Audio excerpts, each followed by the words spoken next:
So setting the scene, why I'm here, my role as someone with some 44 years in drug development was not to talk initially, as my generic experience in pediatrics is pretty much limited to graft versus host disease and cystic fibrosis. I was here to guide the conversation and learn more myself. However, we've had a dropout at short notice, so you may hear a little bit more from me ultimately. In terms of running this, I'm going to be trying to run a tight timeline, but inevitably we will get drift as the conversation goes into interesting spaces. So I'm happy to take questions as we go, rather than you logging on and doing the thing, because that may actually give us a better sense of what the need is from the audience. Pediatric therapeutic development is tough. It's rewarding, it's absolutely necessary, but it's tough. It's been a hot area for quite some while now. With we've got quite complex therapeutics coming along, but we are now getting the political aspect of that complicating things as well, which I'll come to in a second. Now, reaching further and further up the development line, we're routinely operating in the perinatal and even in the womb now with therapeutics. An example, recently NICE approved for the first time a preventative treatment for retinopathy of prematurity, which is a rare cause of blindness. They're using a VEG inhibitor to stop the scarring caused by overgrowth of blood vessels in the back of the eye. Previously, it was treated by lasers, which, if you think about it, with a premature baby, that's very tough to do. Eyes are small, then hardly opens. There's a blurring of the eye space as well, so it's difficult to do that. So this is really good news. And we've got some other really quite good programs underway. We've got significant drug development going on in rare epileptiform diseases in kids, and they're going absolute gangbusters. And you can imagine how horrible it is for children to have epilepsy generally, but some of these epileptiforms where they're triggering every 2 or 3 minutes, it destroys brains. It's not just simply that they have seizures and what have you. And then we've got anemia associated with renal disorders in children, which has not been addressed to date, and that's a real problem. That's going good. Even more going on in myasthenia gravis, which is as you know, a horrible disease for young kids and adults. And DMD, Duchenne's, despite multiple drug disasters over the years, and I don't mean in terms of toxicity, but they're just not working properly. We now have new gene therapy options coming available, which will make a material difference. And then, as you know, we have an epidemic of type 2 diabetes in fat children, and that's also been addressed in some new work. The hot political news, unfortunately, is pretty much all negative in a sense. The EU Parliament is proposing changes, not there yet, to EMA, which will effectively eliminate the ATMP, orphan and pediatric committees. And they're going to go into working parties, which, as you know, working parties don't address regulatory decisions. They're working through what they may look for the future. So that we don't know that's going to happen. It will certainly mean, if it does happen, that the CHMP, which is already understaffed, is going to be super busy, and that will cause delays. The real killer is that there's a thought that orphan exclusivity might be at risk. And as you know, that means that somebody who's got a drug in an orphan condition, they're the only ones who can play in that space for the length of the exclusivity. That's being proposed to be ended, which will have material effects on the valuation of development programs. So that's the bad news. So back to drug development. So we know diseases in childhood are usually debilitating, often life-threatening. They need to be addressed, but it is a tough space to be in, but extremely rewarding if you can get to do it properly. So what we're intending to explore today is essentially a SWOT analysis looking at where the UK in particular is strong in terms of providing resources available to researchers to make things a bit easier. We're going to look at hurdles. We've talked about some of the regulatory issues, but there are some opportunities as well within the space. We've got to look at some of the operationalization of clinical programs and how to address opportunity in pediatrics, but highlighting that it's difficult. And let's be honest, if it wasn't difficult, they wouldn't be paying us the big bucks to do the work in there. So it's a win-win. So who are on the panel? Me, briefly, been at this business a long time, tranScrip for 17 years, and here's the plug. We're that drug development house you need to get your idea to whatever inflection point you're aiming at. End of plug. So it's what I bring to the table essentially is a breadth of experience rather than a specific pediatric understanding. So I'm going to the real experts now. First, Anna, child psychiatrist par excellence. Give us a spiel. Thank you. Hi, so I'm Anna. I'm an assistant professor at Cambridge. And really what I'm aiming to do is to really try and address some of the challenges that make research in paediatrics really difficult. So primarily doing that through infrastructure work. So 3 key programs. So I'm PI of the NIHR BioResource Children's Programme Decipher, which is launching in about 3 weeks. And we're looking, well, we will be creating a cohort of, hoping about 30,000 young people from across the country who are providing a genetic sample, and they're excited to be getting involved in research. And that's a recallable resource of children who want to get involved in paediatric research. Second is informatics, thinking about how we can create linked informatics data resources that bring together information on the social determinants of disease as well as clinical and endpoints. And then the third is really tackling the challenge of doing meaningful involvement in research, so involving children, young people, families in the design of research studies, which is obviously going to be critical in coming years. So that's me. Thank you. Beatrice. Hello, I'm Beatrice Panico. I'm a principal consultant at Scendea, and I'm also the head of the clinical team. We provide regulatory and scientific support for drug developers. That's her plug. By background, I'm a medical doctor and neurologist, and I have a PhD in neuroscience, so I started working with humans and mice, as I say. When I had enough, I moved into pharmaceutical industry, and I worked in pharmacovigilance. And then I also been for 9 years at the MHRA working in clinical trials across all indications, so all types of medicinal products, and having fun with representing the UK at national and international levels. And today it will be a pleasure discussing the joy of clinical development in pediatric indications. Thank you. And last but not least, Becky.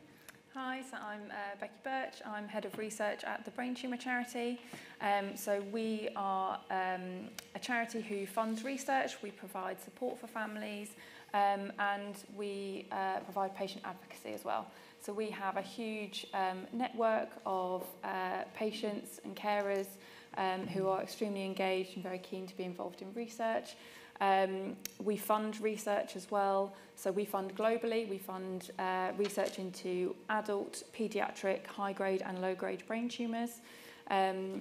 So not sure if you know, but brain tumours are the biggest cancer killer of children and adults under 40. So there's a huge unmet need in this space. We recently launched our new research strategy, and a core part of that research strategy is moving into more a translational space. So we're looking to launch a virtual biotech. This is not, pediatric neuro-oncology is, as Paul's already said, there are a number of challenges, and I think pediatric neuro-oncology presents even further challenges. So it's a space that we really want to drive forward. So really keen to build those collaborations and help move things forward in this space. Thanks. So that's the panel, for good or ill.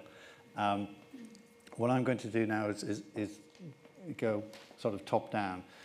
My first question to the panel is how do we define pediatric therapeutic development, and how does it differ from adult development? Because, as we always say, it's not just about the body mass. So, Beatrice, do you want to start?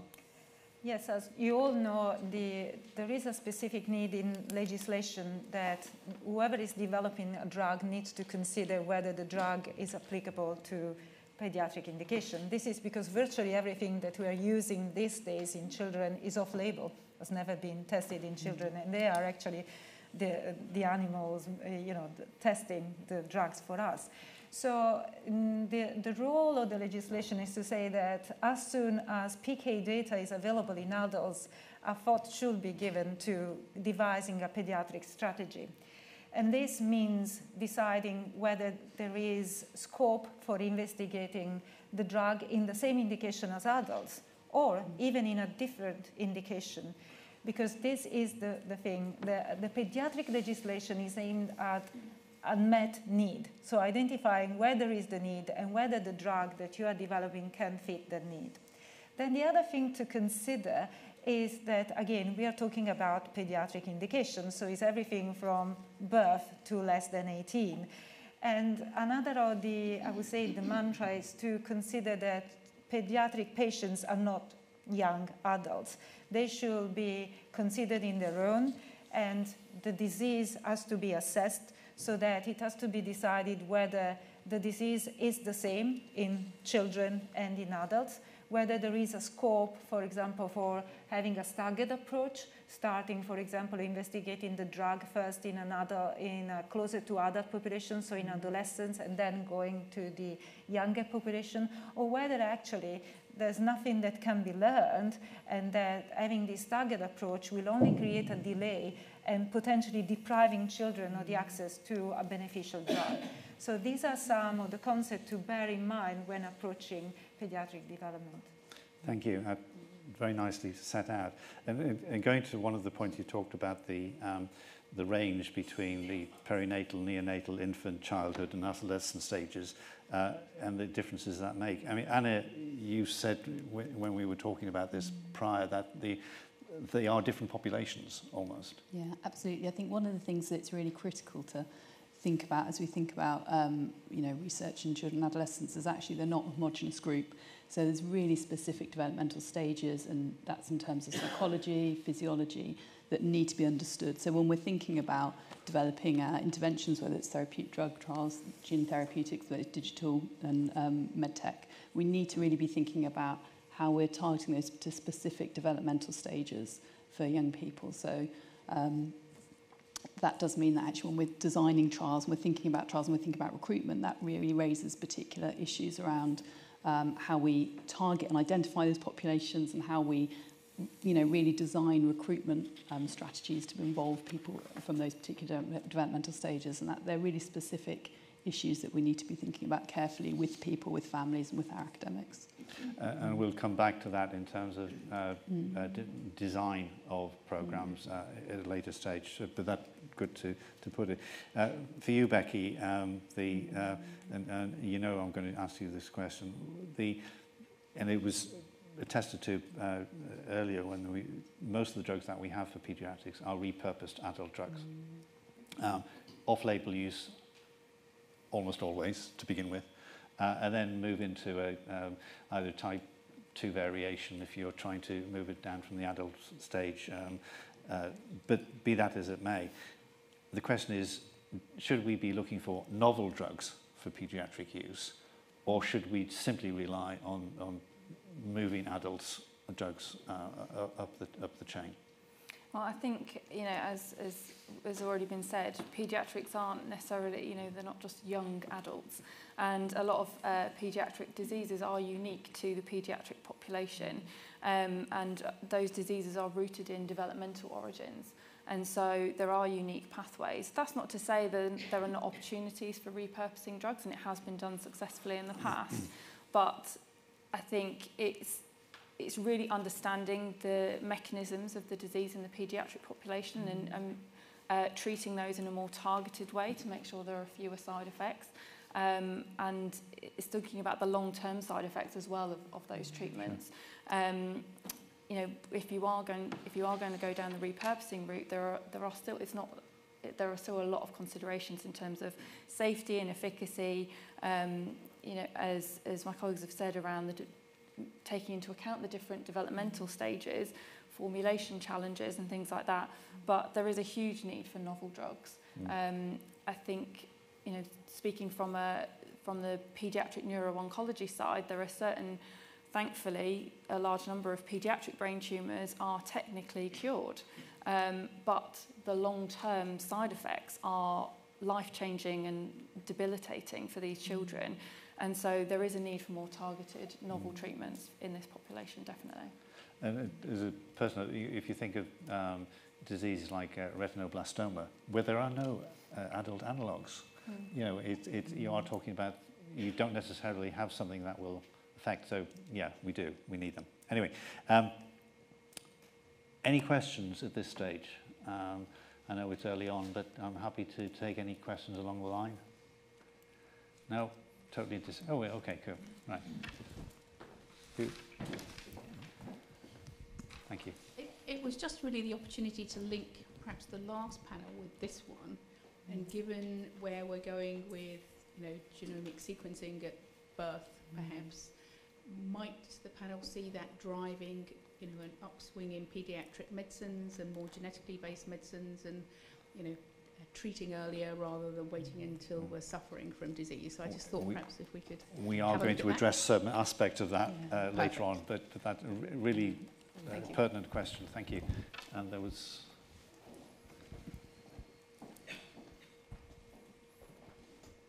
Before we move on, can you give us a little bit more elaboration on the specific pediatric brain tumors? So I can't hear you very well. The specific pediatric brain tumors.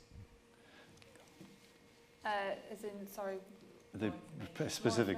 Yeah, so pediatric brain tumours, the large majority are low grade, so they are slow growing and they are curable, whether that's through surgical resection and chemoradiation. But obviously these treatments are being given in the context of a developing human, and so the impact can be phenomenal on the, you know, cognitive defects and disabilities of these children. They have a shorter lifespan, and we also know that survivors of paediatric brain tumours have some of the worst quality of life outcomes of all cancer patients. There are also some high-grade aggressive paediatric brain tumours. Thankfully, they are incredibly rare, but there is no treatment for these children at all. It's very much palliative care. Thank you. Okay, on that sobering note, I'll move on to the regulatory piece. So the question was, when we're dealing with non-adult populations, and in here I'm talking about the inclusion of certain populations, the exclusion of others, and engagement practices. And Anna, I know this is very much part of your remit, as it were. What would you say would be mandatory in terms of engaging with these populations? Well, I think it's absolutely, you know, it goes without saying it's critical. We can't carry out meaningful trials without really understanding, engaging with young people and families across the whole design of those trials, whether that be from just identifying research opportunities and what's important, whether it's design of the study, so just practical things like thinking about, you know, is there lots of MRIs that are going to, imaging requirements which are happening through school, which will exclude a huge chunk of children from being able to participate in studies. So just practical things like that. And then thinking about important, useful endpoints and meaningful endpoints for patients and families, which are, you know, and then on top of that, then thinking about actually, can we think creatively about digital endpoints and creative ways of gathering data, whether that's through linked longitudinal data sets or wearables and things. So, you know, there's a huge opportunity for us to work meaningfully and usefully with families. And actually, the other thing I'd say, although people feel like it's difficult, it's actually not that difficult and it's really doable. So I think I'm going to talk a bit about caring, which is one of the platforms we're setting up to really support people, you know, big pharma and academics who want to do this work. But we're finding that the more we do it, actually, we can get such meaningful insight from really young people, like 11-year-olds we work with, who can contribute really positively to helping us think about how we're designing trials, and then also family needs as well. I think also we're going to touch a little bit about, on diversity and the importance of that as well. So, yeah, it's good. I'm going to come to Beatrice in a minute on this, but I think what Anna is also highlighting is that what is data? I mean, data, we used to working with hard endpoints, you know, things like biochemical changes or, you know, change in biomass of a tumour or what have you. But the reality is, and the regulators are going this, and I'm hoping you're going to back me up on this one, because otherwise I'm hanging myself out to dry here. But the regulators are really starting to look at it, what is well-being in the context of pediatric development, because, you know, Anna said, it doesn't have to be that difficult to get a sense of whether a kid is actually welcoming the therapeutics. And the parental patient dynamic, because the parent will often just want their kid to get better, but the patient may not want the same outcome, and trying to get that, garnering that information is important for how the drug is actually going to be used. Anyway, I'm going to shut up.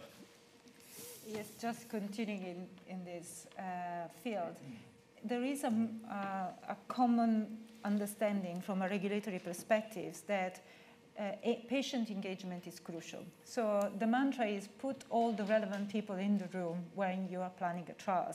And all the relevant people include, of course, the patient. And in this case, in pediatric indication, it's the patient and the carer, because we have to consider that there are two perspectives here.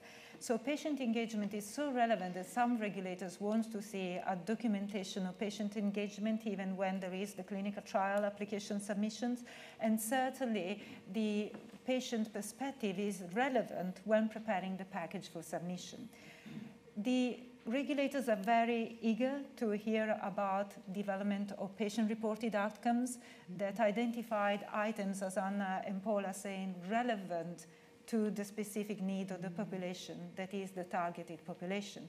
Because we all know that sometimes we treat the disease, but we don't take into consideration the patient needs. In addition, there is all the element of how we conduct the trials. Since we have to take into consideration the need of the population, the school, the time, the work balance, life of the carer, these are all other important things. And COVID, if we want to see a silver lining, has helped us all to consider the decentralization of trials and the digital aspect. Of course, these are all good things. They require planning, because from a regulatory perspective, as you know, everything has to be documented, quality assurance, and ready for inspection. So if you're thinking of running a decentralized trials, make sure that that is part of your feasibility assessment. Because another thing that I like reminding people of is it's true, we can conduct the trials in every possible manner and from wherever we like, even from the moon. But from a legislative perspective, the sponsor has the legal responsibility for the conduct of the entire trial, and the investigator has the legal responsibility for the medical management and the well-being of the patient. So no matter which strategy we use, we need to remember this. And then just to link to the wearables, we all are in the age of the Fitbit, etc. Again, the use of digital aspect in trials has to be fit for purpose, because not all trials and not all indications are fit to use that. And it has to be using validated instruments, something that is sold so that we can know how many steps we've done to have a competition with our friends is not necessarily something that we want to use to decide whether a patient with epilepsy gets his or her own disease treated properly, and so on and so forth. So it's all a matter of knowing, and knowing that there is an interface with different legislation. We have the interface between the medicinal product registration with the medical device, with the in vitro diagnostic legislation, and all this is part of navigating the complexity and putting forward plans, because the other thing is this. There is the law, and then there are guidances. And this means that there's lots of space to propose new things. So don't get scared and ask questions. What's the worst that can come up? A no, and then you have another plan. So that's all I will say. Thank you. And given your experience, Becky, is there anything else you want to add in terms of how important it is to engage the population? Yeah, I mean, it is hugely important, and I think it's definitely getting better, and investigators are getting better at engaging with that population. But I think it's making sure that it's not a tick box exercise, and making sure you do get meaningful engagement, and that means developing, you know, what those engagement activities look like with the patients, and getting ideas from them as well on how they can positively contribute to your study design as well. Thank you. And I'm going slightly tangential because she mentioned tick boxes. Pediatric investigational plans, that is also not a tick box. These are associated with adult development plans, and you're supposed to have a PIP that sits alongside that shows what you're going to do if there's application in a pediatric setting. If it doesn't have a pediatric setting, you can argue that case, but you need to have something in your adult plan which addresses the pediatric possibility, come what may. End of story. So in terms of where regulatory thinking is going, people have already said this is not a static space at all. We're looking at new modalities of clinical programs, adaptive trial design, platform designs, the whole 9 yards. It's not necessarily as complicated as you'd like, and I want you to talk to that aspect as well. But one thing I will say to you quite definitively, if you're going into adaptive design in any of these more esoteric areas, get yourself a damn good statistician, because you will become unstuck if you don't. Anyway. So adaptive design, what do we mean with this? So everyone who runs a clinical study knows that there are constant adaptation because nothing is static in clinical development. But in regulatory terms, when the regulators see adaptive design, they think about trials with major adaptations. So those trials where, for example, you are planning to, at some point, investigate more than one drug, or you can add more than one trial population, or you can borrow the control arm from one to the other, and so on and so forth. So these are those trials whose names you might have heard: umbrella trials, basket trials, platform trials, trials with master protocols, and the new ones that have been developed at the moment. Anyway, whatever the name, the story is always the same. The trial has to be safe to conduct and scientifically sound, and it has to aim to address a scientific hypothesis. Why I'm saying that? Because now if I put my ex-regulator hat just for a moment on, and I tell you how many times I've heard, because it costs less money. Don't go to the regulators and say that you're choosing a trial design because it's less expensive. It doesn't, they don't have a hole in their heart for this. No, it has to be. They don't have a heart. Maybe. It has to be because that is the best design to address your question of questions. Because that's the other thing. It doesn't matter if it's a complicated question or if there are more than ones. You are entitled to have more than one objective in a trial. In order to run a complex trial design, as Paula said, again, right people in the room, put everyone from the data entry, the nurse, the investigator, the vendors, the patients, the statistician, because the first thing for a complex trial design is visibility. Is what you got in your brain visible? Can you have all the data that you need in order to make a decision? One of the characteristics of an adaptive design trials is that you predefine your conduct so that there is an agreed contract with the regulators and you can have a seamless approach. In order to do that, you have to say how you will go from A to B to C, and if D happens, what you will do. So this is one of the things. Another thing, when you are planning a complex trial design, create a description of the strategy and why it's important. Regulators do not like surprises. They want to know that if you're starting a trial where there are two arms, then you have to inform them, by the way, I can add other arms at some point because of X, Y, and Z. Otherwise, they think that you're going from potato to carrots, and they don't like the soup. So these are some of the things that I would say. And then to answer your question, certainly one of the fields where adaptive design trials work very well are small population, because they make the best use of the data, and they're also one of the fields for precision medicine, where we try to give the right drug to the right people. How can we do that? Through, as you were saying, genetic testing, where we can say that if the patient presents with a specific mutations or not, the patient will or will not get a specific drug. And then if the patient doesn't have that mutation, for example, the patient can go into a cohort where it will be teased out as soon as the drug is available. And trials like this are available.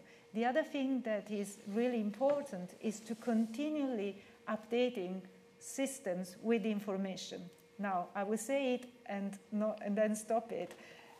Adaptive design trials are a good way to make a door open for Bayesian mathematics.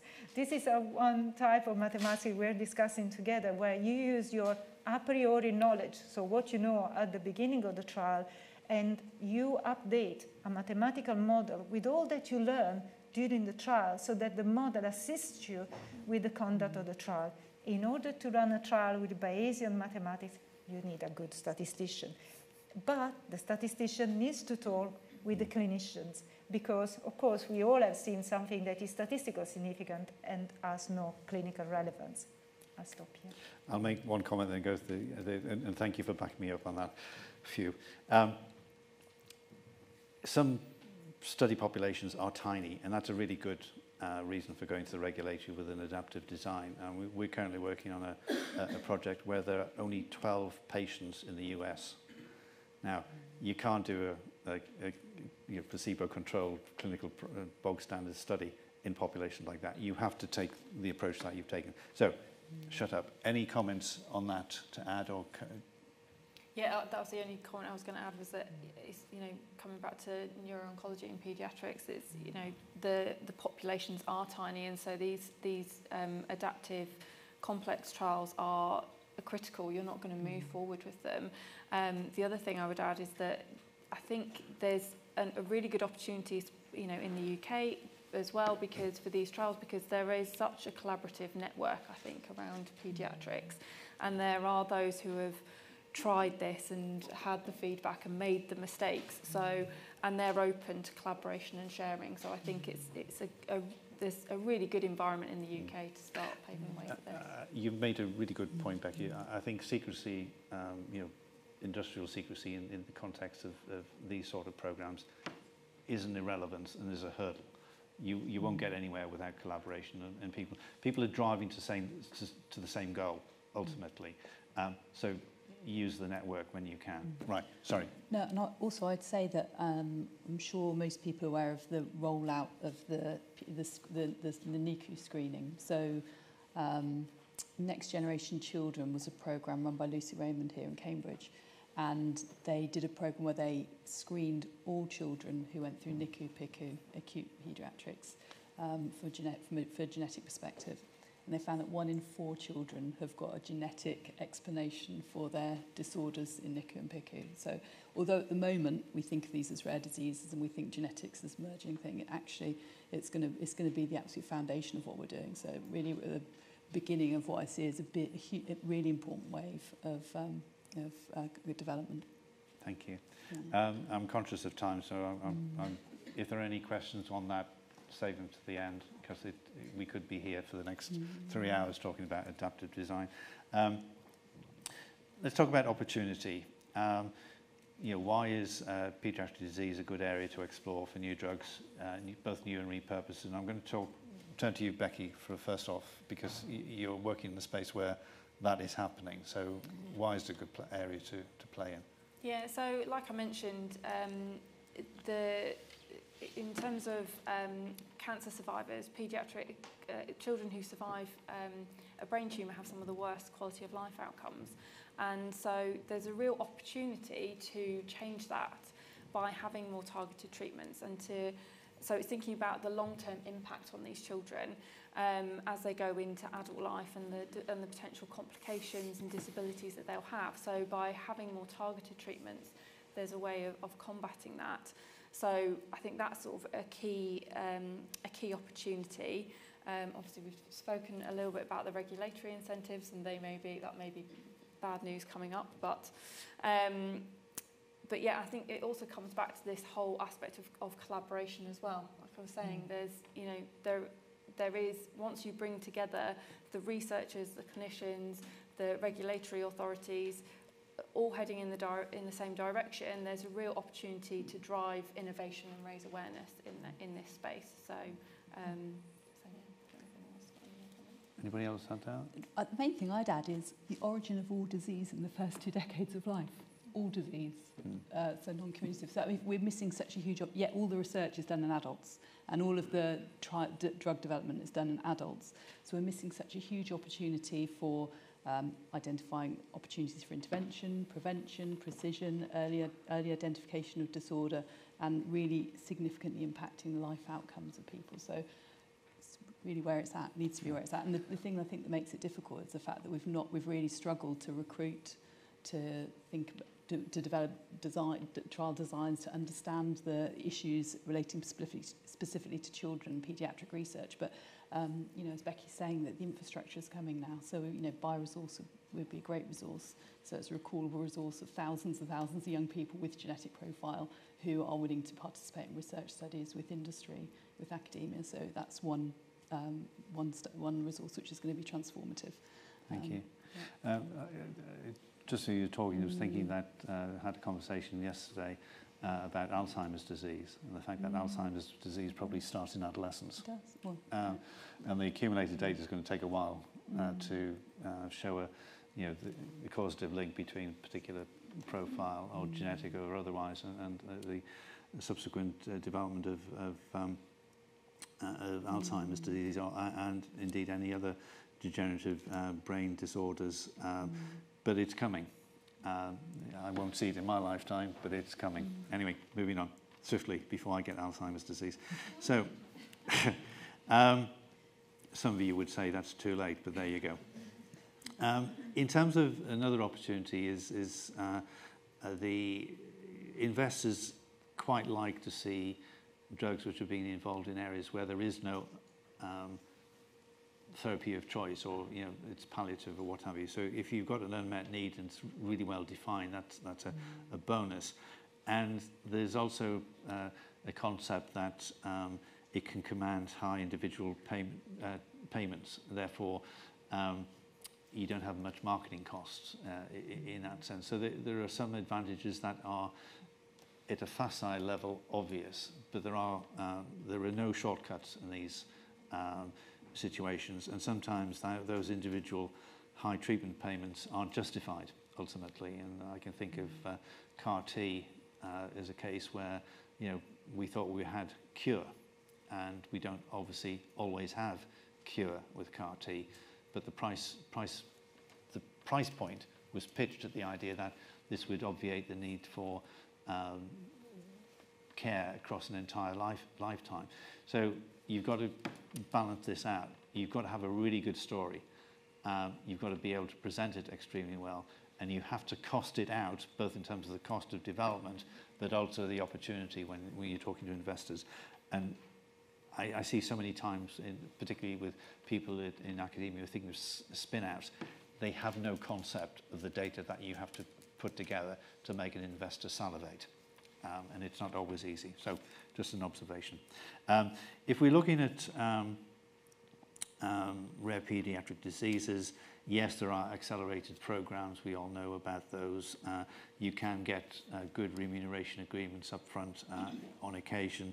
But what I wanted to look at really is the fact that there are very few actual approved medicines in use in pediatrics. And I'm going to come to you, Beatrice, because and you've already said it, there's an absolute need for evidence-based therapeutics. What onus does that put on the development? Yes, we still have very few that are approved for pediatric indications, and this is why the pediatric legislation was actually created, to make sure that there is a recognition of the need and to also provide the support. And it is true that, as Paul was saying, the European Parliament is thinking of reducing the market exclusivity for orphan indication in Europe. However, the orphan exclusivity the market exclusivity will still be there. And in pediatric indication, one of the main things is that at the moment, apart for a few exceptions, you do not have to demonstrate significant benefit against existing approved licensed drug. So the medical plausibility is the first hurdle. However, as we are saying, regulators want to know that the drug is addressing the need. Now, of course, if you're in a disease with high mortality, it's clear that if you reduce the mortality, that is your hardest endpoint and there's no blinking. If we have other diseases where there are different levels of morbidity, regulators are asked that they want to know what effect the drug is making on the quality of life and the well-being of the trial participants. So I will suggest that you start, as if you are in this field, discussing this from the beginning, because of course it's a matter of validating new things. And the other good news that I will say is that from a regulatory perspective, the pediatric field is where the arms are open for innovation. It's really where we have seen the CAR T cells were actually developed for a pediatric indication. And this is the field where gene therapy, as has been mentioned, is more effective, if you want. If we can treat early, of course, we will avoid all the consequences afterwards. However, there is the need to do due diligence. We are all getting more and more aware of the fact that, as Paul is saying, what we thought was the curative treatment might not be. And this is why, when proposing, for example, a gene therapy that could be the only time that the patient can get a treatment for the disease, we all in this business have a duty to assess the data in a critical manner, and make sure that there is a real good rationale for doing that. Because the other thing that the regulators will want, they will want to know what the impact of the treatment is on the potential treatment journey of the patient. Will it have an impact on standard of care? Will it have an impact on rescue medications, and so on and so forth? So these are all things to take into consideration. Anybody want to add to that? Yeah. I was going to have a whole section on designing studies, but I think we've pretty much covered that. But there are some areas that I want to tease out, and I think it gets down to the balance between feasibility in a clinical program and when reality hits the air conditioning. So when we're talking about extraction of data from basket studies, the use of wearables, real-world evidence is a completely added dimension to that. The key thing is when you're putting your programs together, you need to look at what are the options available and make sure that you understand all of the options, and also the risks and shall we say, design hurdles. And feasibility in terms of recruitment, consent, which is different from assent, just to be clear, and the controls that you need to put in place, particularly in pediatrics, is complicated. Any comments? You could just nod if you think that's... I think engaging with patient advocacy organisations and in order to connect with that community when designing the trials, I think it's been mentioned before that involving the patients and carers as early on in that development will help in terms of recruitment and that consent process. We've seen it where investigators haven't done that piece, and then they're wondering why they're not getting the recruitment they were expecting. Yeah. So having that input right at the beginning is really crucial. And I want to stay with you because you touched on an area earlier when we were talking about homogeneous study populations and the difficulty of actually achieving that meaningfully. And part of that is if you make your exclusion criteria too tight, you'll not get any patients, and you just iterated that. Is there anything else you want to talk about in terms of rare,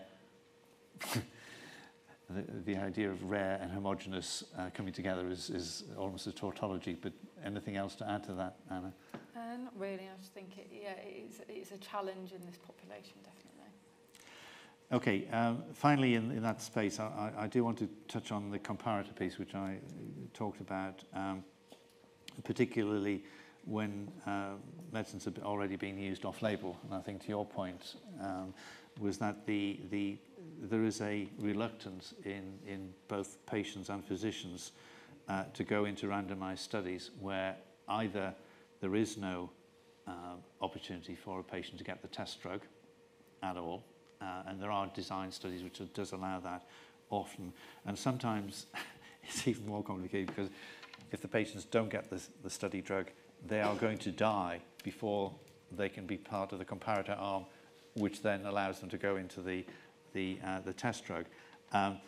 And anything other than the standard of care is never going to happen, is it? Well, we can never say never, but of course the first thing, as we know, is no harm. So the first thing that you will be asked when creating your study design is there a standard of care? Even if the standard of care is off-label, but if it's a standard off-label use, that is the standard of care for those patients. So the first thing the regulator will ask for a comparison against standard of care, whichever it is. Then, if you can prove that the outcome of being on standard of care is very poor, then of course there is all the negotiation about using data regarding historical controls, and then of course whether that historical control data is still relevant for the current population, because you know that the changing of standard clinical practice in terms even of supportive medicine can have an impact on the quality of the life of the patient and even on the ultimate outcome of the patient population. However, again, technology comes to our help. Now, I'll just talk very miserable about this for just 1 second, but we are in the age of AI, and there are lots of clever people, much clever than I am, which is not difficult, who are saying that we could use pre-randomization AI to facilitate the creation of controls and identification of controls for trials.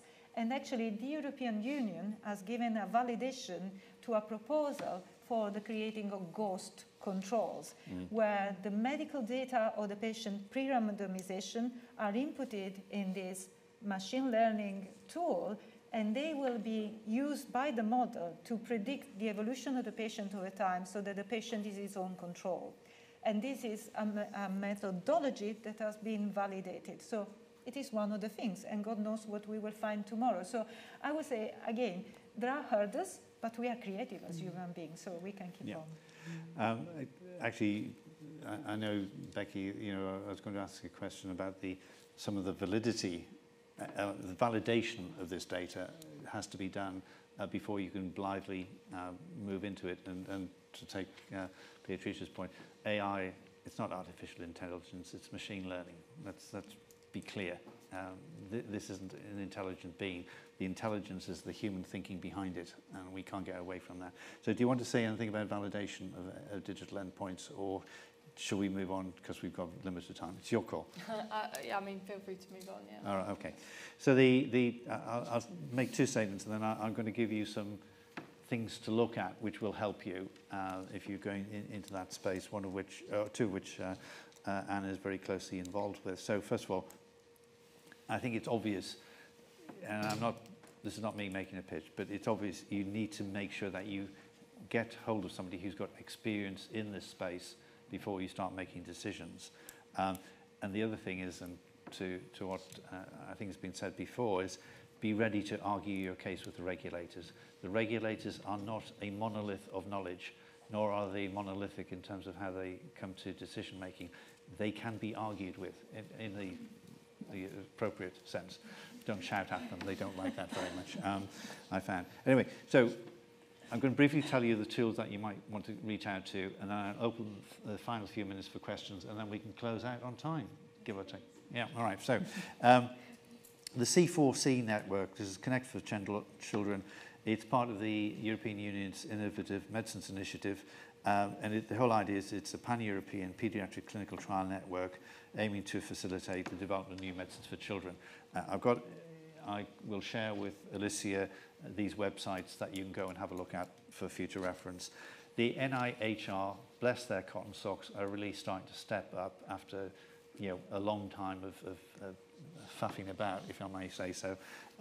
So a couple of ones. The NIHR CRN, this will help you identify sites to do pediatric work. Yes, there are some companies who are involved in feasibility exercises, but you may as well start where the network is really sound. There are some similar networks in some countries. They are largely in Europe. The US can be a little diverse, but the advocacy groups for a particular disease are the way to go in the US because they are very strong, they're very strong politically, and they have shed loads of money, usually, to play with. So go and say them. The NIHR BioResource Decipher, who came up with that acronym. So this is the thing that Anna was alluding to. It's essentially bringing, in a proactive way, young people under the age of 16 to provide DNA, health and lifestyle information, and medical records. So, and these, I gather, will be searchable.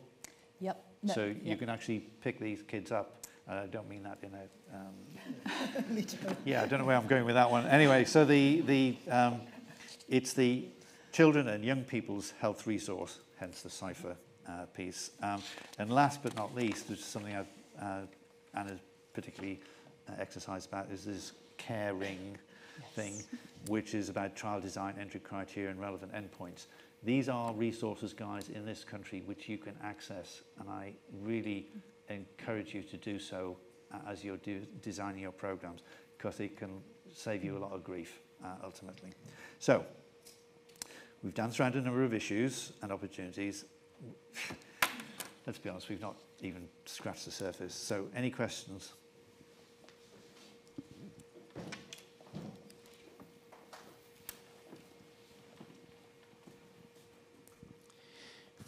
Thank you, Paul. Thank you for the panel, sharing some really great insights. Really appreciated. Pantelli Theocharis, I'm the Cell and Gene Therapy Strategy Lead for Thermo Fisher Scientific. We all hailed the approval of the new gene therapy for Duchenne's muscular dystrophy and what this will mean for patients and their journeys. Just a couple of questions with regards to new innovative therapies like gene therapy. Are we going to need to continue to think about dosing in these young patients who continue to develop physically, and as we think about off-target and on-target effects? And the second question is, what do we need to do in order to ensure that we get these potentially transformational therapies to patients in less developed countries and regions? That one's a political one. Yeah. For the second one, crystal ball. For the first one, I can say that, of course, if you work in the realm of cell and gene therapy, it's very difficult to find in the dose. Everything is in the dose. First of all, of course, you will have to justify your starting dose for the first time, and then how do you pick the dose for licensing, for going into the market? The FDA has recently come up with a guidance that I thought it was not even needed, but hearing the comments, it was needed. They're saying, do not forget that you need to do your dose optimization. So let's not forget that your dose ranging exercise, your understanding of the relationship between the dose and the response is crucial. Now, regarding how you pick your dose, it depends on the mechanism of action of your drug. If the drug will exercise its mechanism of action within a limited amount of time, then you do not need to take into consideration adjusting the dose for the development of the patient over time. However, if instead you think that there will be a mechanism where the drug will be called upon at different stages of the life cycle of the cells and with the body, of course, then you need to take into consideration the fact that that is a body that will go through puberty, and that's something that is quite a thing to consider. And then, of course, it will be all the importance effect in long terms. How the regulators ask you to take this into consideration? By providing a good assessment of follow-up. The longest, the better. For some, I'll name one, CRISPR, most regulators, they still ask that you have a lifelong follow-up, because none of us know what will happen over time. And the other thing is that, of course, you are asked to put in place risk mitigation strategies, so monitoring and identify cleverly what the off-targets are. There are in silico ways to model the mechanism of action of your ATMP and try to identify where you can have trouble. So that's where I stop, but it's fascinating and it's such a good question. So. Alicia's bullying me to wrap up. So any comment on that question? Just going to add very, very briefly, also fantastic opportunity as medical informatics is going to develop, because sorry to plug it again, but the Decipher cohort is pre-consented. The genetic samples, deep phenotyping linked to medical records longitudinally. So actually addressing some of these issues around long-term follow-up and making that cost-effective is, Decipher's an example, but it's possible to do that. So. Okay, I can't take any more questions. Alicia has informed me. Thank you very much.